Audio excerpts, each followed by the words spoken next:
Bienvenidos a un nuevo programa de Molinos de Viento, ABCD Rosario, con el auspicio de la Fundación Perspectivas para el Cambio y la No Violencia.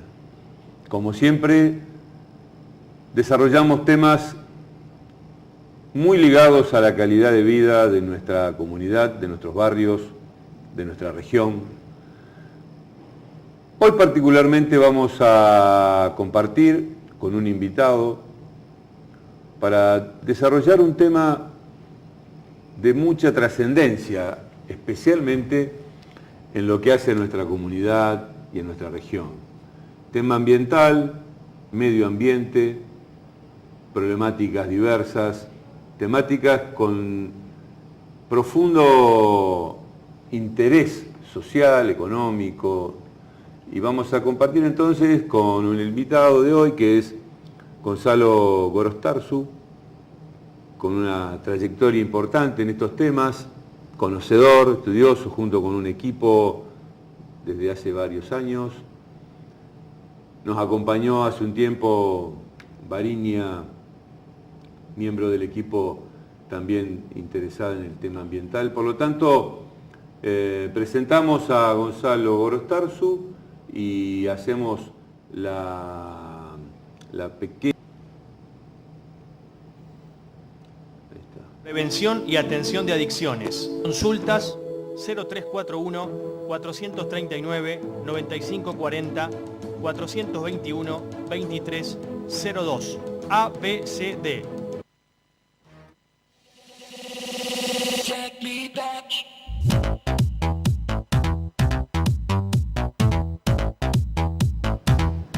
Muy bien, como dijimos, estamos acompañados por un invitado muy interesante, Gonzalo Gorostarzu, que viene trabajando hace ya un tiempo bastante largo en temáticas medioambientales, ecología. Me decías de tus historias, de tus antecedentes en la no violencia.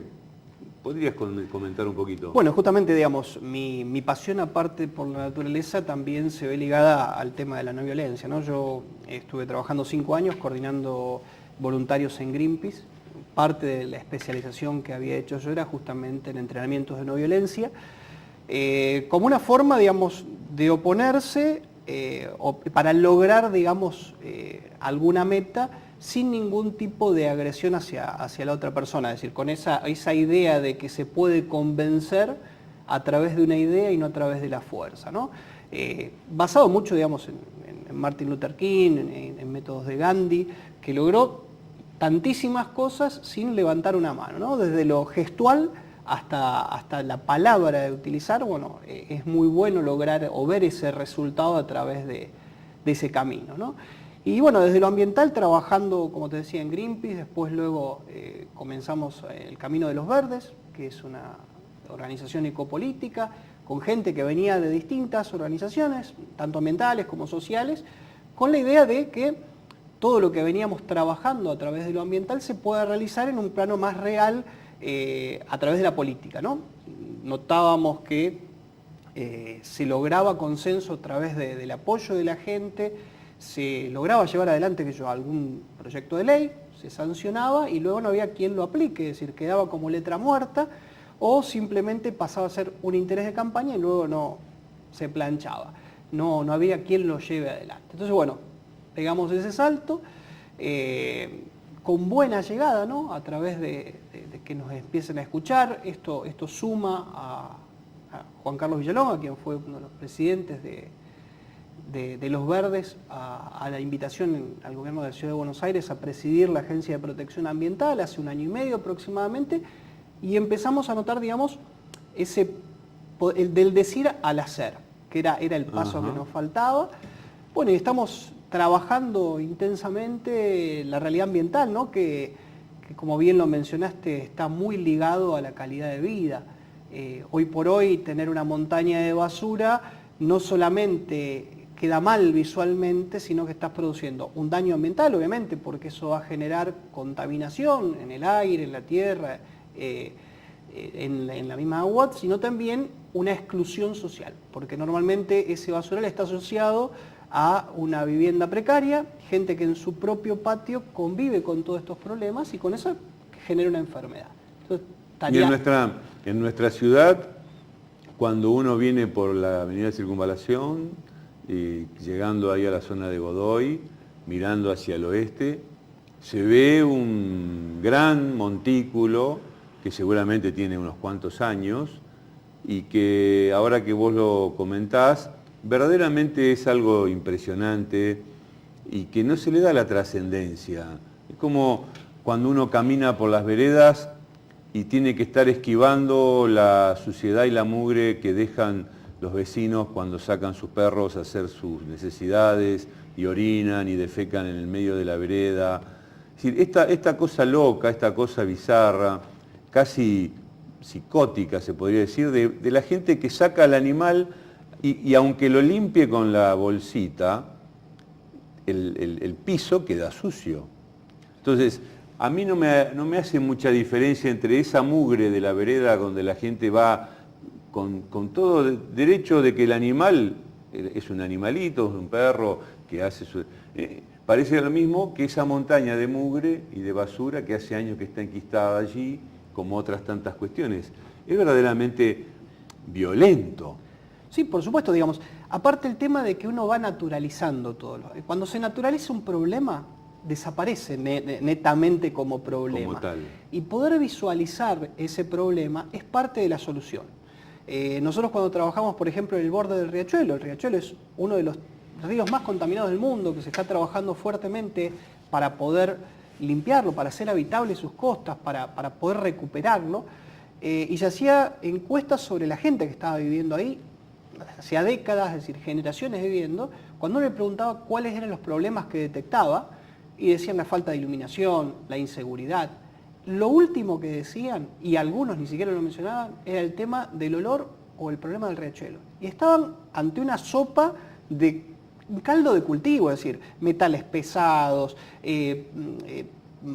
desechos orgánicos. Era estar en contacto directo con enfermedades, es decir, generaciones que portan plomo en sangre, y bueno, no lo veían como un problema porque era parte de su paisaje, era parte de su vida diaria. Entonces, ese problema de naturalizar genera el primer conflicto. Convencer a la persona que está frente a un problema y empezar a poder solucionarlo. Muchas veces esa ceguera o esa naturalización proviene de parte de los gobernantes, que eso es lo más difícil, porque es quien debe ejecutarlo. Entonces, si escondemos ese basural, no lo vamos a resolver nunca. Y muchas políticas públicas están basadas en eso. Escondemos el problema, no lo vemos, no existe, y por lo tanto nos evitamos tener que solucionarlo. Claro. Bueno, esa práctica que referís respecto a la ceguera, es interesante que lo pongas en evidencia de esta manera, porque justamente las personas tenemos ciertos mecanismos de negación respecto a cuestiones que generan cierto impacto y entonces se niegan, se dejan de lado, se aplica una especie de ceguera selectiva. Eso da lugar a impactos también en la salud mental de las personas. Si en una comunidad donde parte de la situación que no es aceptada, se niega, se rechaza y se excluye de la visión y de la percepción, ese es un mecanismo que, aunque nos resulte un poco complejo, forma parte de la disociación que luego genera graves perturbaciones en las personas, especialmente en los más jóvenes, porque tiene que disociar. Y lo que vos decís es interesantísimo, porque quienes tienen que tomar decisiones hacen como que no hay torre de basura. Sí, sí. Quienes toman decisiones respecto a determinadas políticas públicas, ¿eh? Generan un ambiente que es tóxico, pero no lo reconocen como tal. Se produce un fenómeno de naturalización. Las personas se acostumbran a vivir caminando en las veredas, teniendo que esquivar esos desechos, esa mugre, y quizás pares de zapatos, cuando se ensucian uno, usan otro. Es como que hay toda una adaptación a vivir entre la mugre. Exactamente, se llama concepto de resiliencia, es decir, adaptarse a algún problema para evitar que el problema sea mayor. Y ese concepto de resiliencia hoy se da a nivel mundial, a nivel global, con el tema del cambio climático, por ejemplo. Hoy las ciudades se están denominadas ciudades resilientes, aquellas ciudades que se van preparando para ver cómo van a ser menos dañadas frente a los daños que produce el cambio climático, ¿no? Entonces yo digo, bueno, esa es una punta. Primero tenemos que resolver el tema del cambio climático y estar preparado para algo que ya es literalmente inevitable. Es decir, hoy el aumento de las precipitaciones es una realidad, las grandes sequías en otras zonas es una realidad, los refugiados climáticos ya son una realidad a nivel mundial y hablo de nivel local, porque uno cuando plantea lo que ha pasado con las inundaciones en la provincia de Córdoba, y uno ve que ya empieza, Idiazábal, por ejemplo, una de las ciudades que quedó bajo el agua, es una población de 1.500 habitantes y casi 1.400 fueron evacuados. Y se estaba planteando la idea de Idiazábal mudarlo. ¿Por qué? Porque estaba en lo que se llama un paleocauce, ¿no? Es parte del cauce histórico del río que cuando tiene estas crecidas, que cada vez han sido más frecuentes, van a volcarse ahí. Entonces, bueno, la idea de mudar un pueblo, estamos hablando de algo completamente ilógico a veces, pero... Como se hizo en alguna época con Federación, que se inundó la vieja ciudad de Federación por el tema de la represa de Concordia y Salto, pero en este caso lo que vos decís tiene que ver con la falta de previsibilidad. Seguramente ese río, ese cauce, se debe inundar cada 50 años o cada 70 años, y a algunos se le ocurrió hacer casas o armar una población en un lugar que cada tantos años seguramente se va a inundar. Bueno, eso es parte también de evitar esa ceguera de los gobernantes. Entonces, uno lo primero que tiene que hacer cuando toma una provincia, una ciudad, una región, es primero hacer un ordenamiento territorial. Con el ordenamiento territorial uno es como que va acomodando las piezas del rompecabezas, sabe en qué zona se puede cultivar, en qué zona se puede fabricar, en qué zona construimos o no. El tema de las inundaciones, y en la provincia acá estamos teniendo episodios cada vez más frecuentes, es ver históricamente dónde se inundó. ¿Qué registros podemos plantear? Hoy tenemos la ayuda de las imágenes satelitales. En las mismas imágenes satelitales te va mostrando cuál es el perfil del río, donde, bueno, en esas zonas darle otro uso, porque si no, invariablemente vamos a estar frente a esto y cada vez más frecuente, porque cuando antes se daban inundaciones cada 50 años, hoy por el régimen de lluvias se está dando cada 20. Y si esto no lo planificamos, de acá a 15, 20 años va a ser cada 5. Entonces, es tropezar nuevamente con la misma piedra.